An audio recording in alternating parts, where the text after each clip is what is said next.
नमस्कार दोस्तों, आज सुनिए तेनालीराम की एक शिक्षाप्रद और मज़ेदार कहानी पवित्र जल।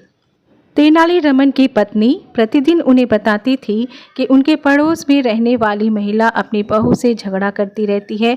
वे दोनों बिना किसी बात के आपस में बहस करती हैं और ज़ोर ज़ोर से चिल्लाती हैं। एक दिन तेनाली की पत्नी ने उनसे कहा कि उस घर की बहू उनसे मिलने आई है। तेनालीरामन उस स्त्री से मिली। वो बहुत उदास और दुखी थी। उसने कहा, मुझे अपनी सास से झगड़ा करना अच्छा नहीं लगता, लेकिन वह हर समय मुझे कुछ न कुछ ताने मारती है और खरी खोटी सुनाती रहती है। जब मैं उन्हें जवाब दे देती हूँ तो घर में हंगामा हो जाता है।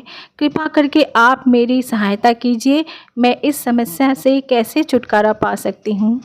तब तेनाली ने कुछ देर सोचा, फिर अंदर जाकर एक बर्तन में थोड़ा सा पानी ले आए और उस स्त्री को देते हुए बोले, यह बहुत पवित्र जल है। जब तुम्हारी सास तुम्हें कुछ कहे तो तुम इस पानी का एक घूंट अपने मुंह में 2 मिनट तक रख लेना और अपनी सास को कुछ मत बोलना। क्या इससे मेरी समस्या हल हो जाएगी? उस स्त्री ने गंभीर स्वर में पूछा।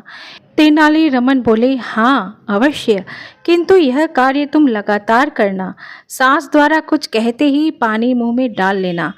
उस स्त्री ने तेनालीरामन के कथा अनुसार वैसा ही करना शुरू कर दिया।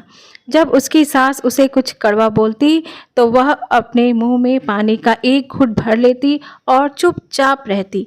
इस प्रकार हर बार उसकी सास बोल बोल कर थक जाती है और अंततः चुप हो जाती है। इस तरह हर महीने वह स्त्री तेनालीराम के पास आती और पवित्र जल ले जाती। उसे यह एहसास होता था कि तेनाली द्वारा दिए जाने वाले पवित्र जल के कारण यह चमत्कार हुआ है। सास के कुछ कहते ही वह तेनालीरामन के निर्देशानुसार पवित्र जल पी लेती थी। घर में लगभग रोजाना किसी न किसी बहाने लड़ाई या बहस अवश्य होती थी, परंतु वह स्त्री उस दौरान पवित्र जल पीना नहीं भूलती थी। यह सिलसिला कुछ महीनों तक चलता रहा।